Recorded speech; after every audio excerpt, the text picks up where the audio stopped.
Hi, I'm Emily Browning, and today I'm here with Franklin D. Roosevelt, excited to talk with him about Fireside Chat 17. President Roosevelt, can you start by sharing a little bit about yourself? Well, I was born in Hyde Park, New York in 1882 and later attended Harvard University. I studied law at Harvard and Columbia Law School. I began my political career as a member of the Democratic Party and served as Assistant Secretary of the Navy during World War I in 1932. During the Great Depression, I was elected President of the United States. Throughout my presidency, I used radio broadcasts known as Fireside Chats to speak directly to the American people. In Fireside Chat 17 specifically, I studied the growing dangers in the world and emphasized the importance of national defense and unity for the safety of our country. That's fascinating, especially seeing how your early experiences shaped your presidency. You mentioned the Fireside Chats. Can you explain exactly what those are and why you gave so many? Well, Fireside Chats were a way for me to communicate directly with Americans to keep them informed about events that were crucial to preserving liberty and protecting our nation. That makes sense. Keeping people informed during difficult times is so important. What made you decide that speaking directly to Americans through the radio was the most effective way to do this?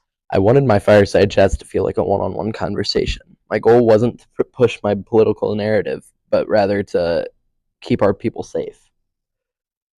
By carefully choosing my words, I aim to help Americans visualize and understand the challenges we faced. Really sounds like you wanted Americans to feel connected and informed during these challenging times.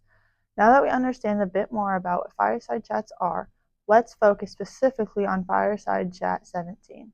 Of course, uh, Fireside Chats often addressed both domestic and foreign matters of defense, helping ensure liberty and freedom for Americans and supporting countries that sought to build thriving democracies. What events led up to Fireside Chat 17? Hitler had begun aggressively attempting to take over Europe and eventually the world. This caused mass hysteria and put life, liberty, and freedom at risk. Those events must have been deeply concerning for people in the United States. With these dangers growing overseas, what was the main purpose of this speech, and what message did you hope Americans would take away? This speech emphasized the importance of alliances and national defense. Even for people who disagreed with the aid we provided, just because the attacks weren't on American soil didn't mean it didn't affect Americans. My goal was to show them that we needed to defend our allies just as we would defend our own families. You mentioned liberty. How does Fireside Chat relate specifically to protecting liberty? Liberty was at the heart of everything I spoke about.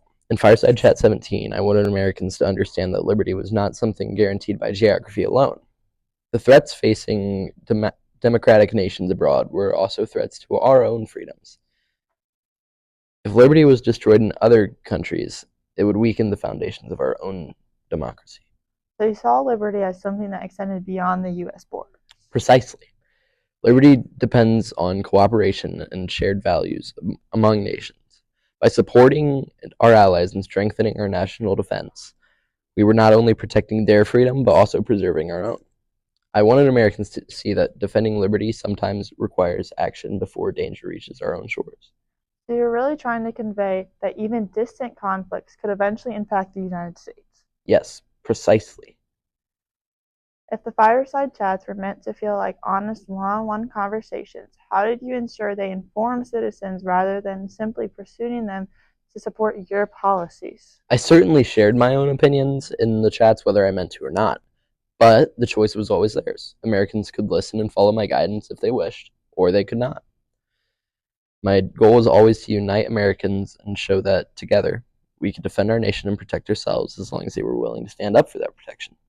And if your main goal was to unite Americans and encourage them to defend themselves, how did you make sure your words didn't pressure people into supporting war or military actions? I wanted them to support the military actions we were taking because it was vital to defending our countries that were critical to our security, including England, Brazil, and other European and Asian countries.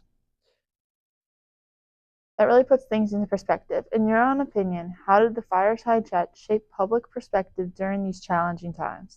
They helped Americans feel involved in decisions and aware of international events. People felt a connection to their government, which was important for maintaining trust and unity as we face difficult global challenges. Were there ever moments you were worried that your words might be misunderstood or cause unnecessary fear?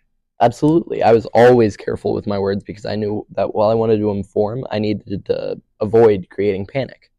That's why I focused on explaining the facts and the actions we were taking to protect Americans and our allies.